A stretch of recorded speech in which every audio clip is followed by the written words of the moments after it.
Thank you.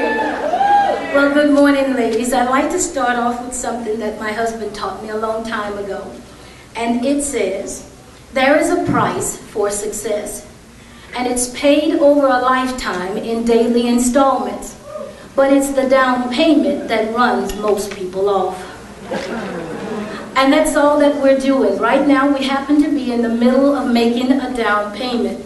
So I looked up the word sacrifice, and I wasn't thrilled with its definition at all. But come on now, I've stretched out my body, I've had 3 babies, I'm married, I cook, I clean, and now I got to sacrifice on top of it all? But it's all right. I then discovered that sacrifice is not permanent. It's only for a particular time so that it can lead you to your place called there. Now, for many of you, you probably don't know my testimony. My husband and I, we have done every lotion, potion, peel, powder, girdle, coffee, Avon, Mary Kay, prepaid legal water filters, silver walking lady liberty coins known to mankind.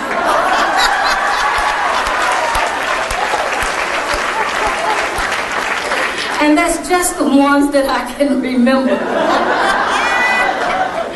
So my husband shows up one day and he says, baby, I found something for you to do. He had been talking to Debbie Atkinson. So at this moment, I wasn't thrilled about it at all because of everything we had gone through. And my husband and I, we've been raising my grandbaby since he was 2 months old. And I'm going, baby, my schedule is already full. I enjoy being a preacher's wife. I enjoy raising the grandbaby. He said, good, now enjoy some Ambien. So because all of these other companies, they were all product-based, they picked you up and then they drop you off and then they act like they never knew you, right? So I'm going, baby, I don't think I want to pay the price anymore. I'm through. You read my lips. I'm through. But regardless of all of that, he sat down, he showed me how much money was actually there to be made in Ambit Energy. We put our heads down, we went to work. 6 months later, we looked up, and we had promoted to executive consultants.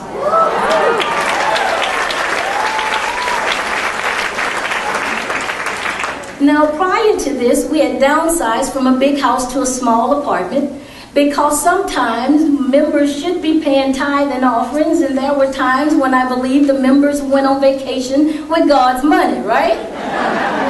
So whenever the church had a need, Pastor and I wanted to make sure that God could depend upon us. So that's the purpose for our downsize.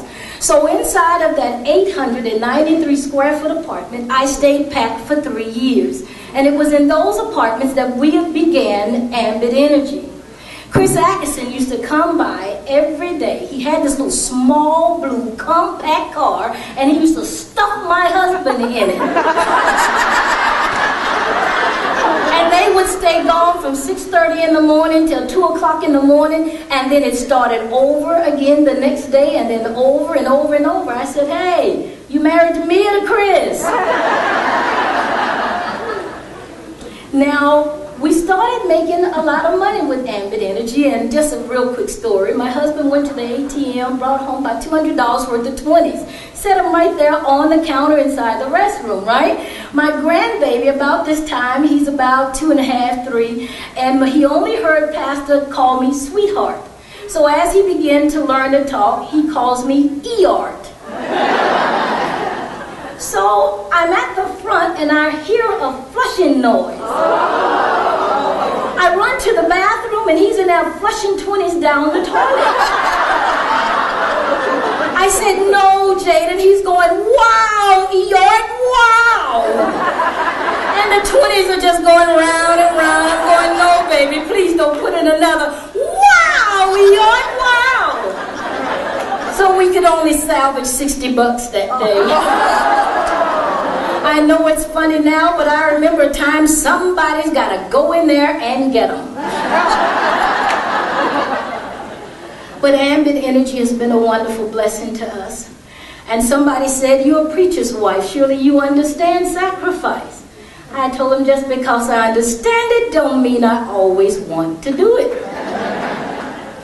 But But regardless of that, Ambit Energy has caused us to help so many people in our walk of life.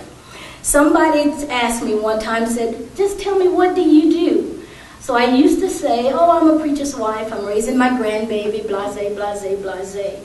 But my husband taught me also this Chinese proverbs, which says, if you want 1 year of prosperity, grow grain. If you want 10 years of prosperity, grow trees. But if you want 100 years of prosperity, grow people. So now when people ask me, what do? I say, I grow people.